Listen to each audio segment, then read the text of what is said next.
Vidulich, Metabolic Training expert here at FatLossAccelerators.com, and in today's video we're going to be talking about our little old friend cardio.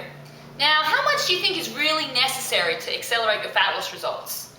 Now, here's the shocking truth. It might in fact be making you fat. Why would it be making you fat? Well, let's get down to what traditional cardio is considered to be. So we'll talk about cardio in the sense that you get on a treadmill and you run, you get on a bike and you ride, you stairmaster the stairs or whatever you do on the stairs, and on the elliptical, well, you just hang out and watch TV. But basically what you're doing is you're going in a steady state the whole time. So your heart rate is reaching a point where it just levels out, and the level stays the same, the intensity stays the same, and you just continue for 30, 40, 50, some people even 60 minutes, and you continue to exercise. Now, some people would argue with me and say, hey, listen, this is better than doing nothing, right? You know, I'm not just sitting on the couch eating bags of potato chips. Yeah, okay, that is a valid point. However, you're not just trying to be healthy, right? You're trying to lose fat and accelerate your fat loss results. And I can tell you that this type of cardio is a complete waste of your time, okay? You can be doing much better exercises in that 30, even less than that amount of time to accelerate your fat loss results, get your heart rate up, and get you burning the calories that you need to burn. So let's get back to traditional cardio for a moment. So let's just say you go out and do a workout.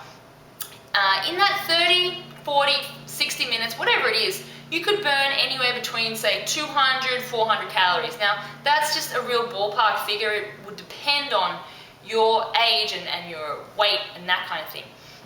However, in that amount of time, yes, you are burning a lot of calories. So you would see weight loss initially if your diet remained the same. However, over time, there's three major problems that come up with traditional cardio. And that is the reason why it could be making you fat. Now, the first thing is that your body is actually going to adapt to this stimulus of exercise.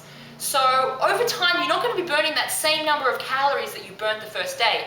You're going to be burning less and less because your body's adapting. It's expecting you to go out and do that 30 minutes on the elliptical or go for that run. And if you're staying at the same pace, your body adapts. It's kind of a pain in the ass if you ask me, but it's how your body works. So you have to work against your body all the time and be thinking one step ahead to keep burning calories, to keep making progress. Now, the number two reason why cardio could be making you fat is that a thing called cortisol. Now, cortisol is known as the stress hormone. Okay, so when you do exercise, you're creating some kind of stress on your body, a physical stress. And this increased amount of cortisol in your body is going to help you to break down the fat, but it's also going to break down your lean muscle tissue.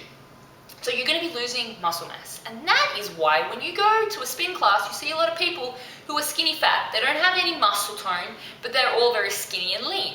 Now, they're breaking down their muscle and their fat, but they're turning into skin and bones. And to be honest with you, hey, that's not very sexy, right?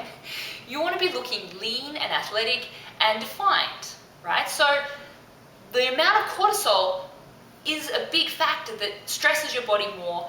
And so the next third important thing is that doing a ton of cardio actually makes you really hungry.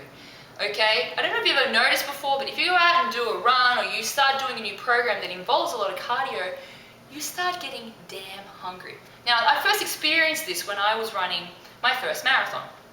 So I'd wake up at like 4 a.m. to go and train my clients, and I would be starving. Like, I feel like I could eat 1,000 bagels. Thankfully, I didn't. There aren't that many bagels at the shop, and I didn't have time. But honestly, it made me really hungry. And the number of calories that you're burning is not going to equal the amount that you're actually burning when you're working out. So you can eat a ton of calories really quickly that will take you an hour or two to burn off. Now, a factor that combines with this is the afterburn effect. When you are not doing short, intimate bursts of cardio, you don't get that afterburn effect. You don't burn the calories after you work out. And that's another huge reason why cardio could be making you fat. Okay, so instead of doing this cardio, what the hell should you do? Okay, good question. Now, I've discovered a better way to lose belly fat quickly. You know, I don't really have time for cardio, and neither do my busy clients. And to be honest, do you have time for cardio? Come on, it's boring. Boring, yeah. Did I say it's boring? So yeah, listen, instead there's a better way, and it's called metabolic resistance training, which is what I've been talking about in a couple of past videos. But to be honest, you're going to save tons of time, and you're going to increase your body's metabolic response to the workout, more so than doing cardio. Now, metabolic resistance training is similar to interval training in that you're going to get a physiological response, which means your heart rate, calories burned, that kind of thing. However, metabolic resistance training is a total body workout. You're using your upper body, lower body, not just your legs and your lungs, okay? You're using more muscles. So that means you're getting a greater response from all these muscles to burn more calories, get your heart rate up, and better still, to create and build a lean, defined body, which is what we want to do, right? So if you like this video, please share it with your friends, leave a comment in the box below, and I really look forward to helping you out with more metabolic resistance training workouts.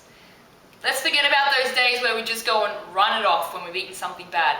Let's train smart, let's train hard, and let's make a difference.